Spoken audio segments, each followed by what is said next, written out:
झालं ज्योती, खूप ऐकून घेतलंय मी तुझं. काही झालं तरी प्रत्येक वेळेस माझीच चूक आहे असं नाही. तुझं झालंय ना काम, निघ तू आता. इथे काय करायचंय ते मी बघून घे. उगाच प्रत्येक वेळेस माझ्या आयुष्यात लुडबुड करायची नाही. अगं ताई, मी फक्त जिजूंना सॉरी म्हण इतकंच म्हणतेय. नाही म्हणणार. अगं मी मुद्दाम फोडलेला नाहीये, चुकून झालंय ते. कितींदा सांगायचं.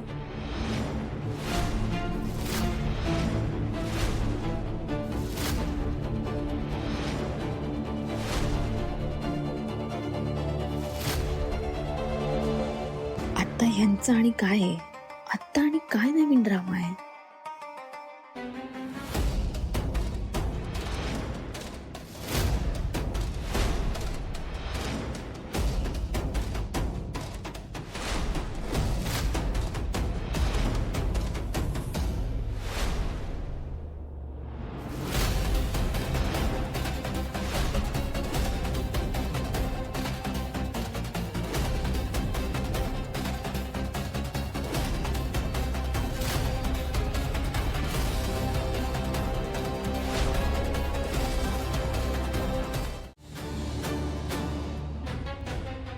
काय गरज होती एवढी छोटी गोष्ट त्या सुलोचनाला जाऊन सांगायची.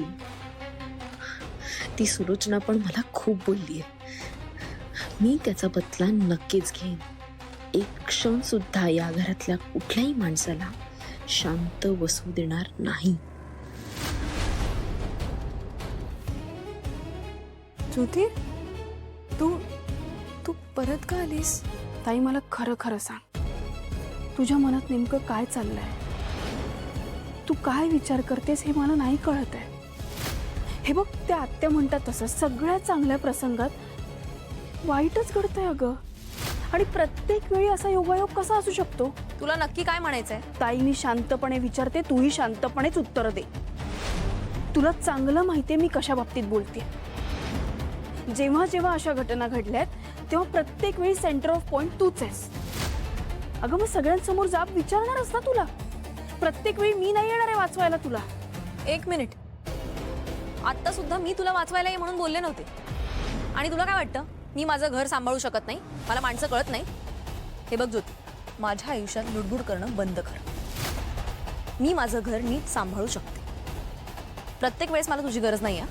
हो का? मग द्यायचं ना उत्तर खाली. मान खाली घालून का उभी होतीस? उत्तर होतं ना तुझ्याकडे, मग द्यायचं. होतं ना. जे घडलंय ते खरं खरंच सांगितलं असतं. मला घाबरायची काय गरज आहे? साधं सोपं गणित. काचेची वस्तू जर खाली पडली तर फुटणारच ना. हे एवढं जगावेगळं लॉजिक लावण्यासारखं काही नाही याच्यात.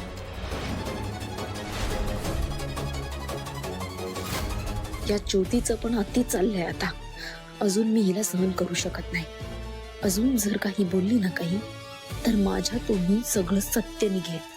ताई, अगं तू असं का करतेस मला काहीच कळत नाहीये. तुझ्या मनात नेमकं काय आहे अगं? हे बघ ताई, या घरातली माणसं तू समजतेस तशी अजिबात नाहीयेत अगं.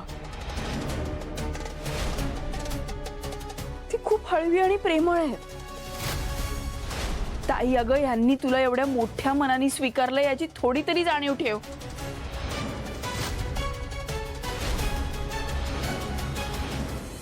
ताई ताई ताई ताई ताई सॉरी अगं. हे बघ, माझ्या म्हणण्याचा चुकीचा अर्थ नको ना घेऊ प्लीज. मी अगं मुद्दामून नाही चिडत आहे तुझ्यावर. ताई, तुला कळतंय का मी सतत सतत तुला का बोलतेय? ताई अगं, तू चिडलीस ना की तुला नाही कळत. तू कसं बोलतेस, काय बोलतेस, तू विचारच नाही करत अगं. मग अशाने माणसं तुटतात अगं, दुखावली जातात, मग पश्चातापच उरतो अगं. अगं, आता हेच बघ ना. हे ना मी नीट जपून कपाटात ठेवत होते आणि चुकून माझ्या हातातून पडलं आणि फुटलं ते. आता मी काही मुद्दाम केलंय का? मी करेन का ग असं? पण बघ ना, मला ना कोणीच समजून घेत नाही ग इथे. सगळ्यांना मीच चुकीची वाटते. ताई, हे बघ, असं नाही आहे अगं. बघ ताई, तू रडू नको. हळूहळू सगळं नीट होईल. हा, ठीक आहे अगं, मी तू नको काळजी करूस. तू जा आता. अगं पण ताई तू एकटी मी नाही, ठीक आहे मी. नक्की जाऊ. हो. मी येते. तू काळजी घ्या. सॉरी.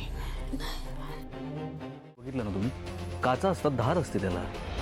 सांगितलं असतं ना कोणाला तरी आपण. दुखते का फार? थोडस. झालं झालं.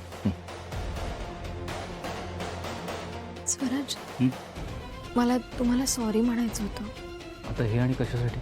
तुम्ही माझ्यासाठी एवढ्या प्रेमाने गिफ्ट आणलं आणि माझ्या बहिणीच्या चुकीमुळे ते फुटलं. हो ठीक आहे, त्यासाठी सॉरी म्हणायची गरज नाही आहे आता. होतं असं. असं कसं? मी खरंच खूप प्रेमाने आणलं होतं.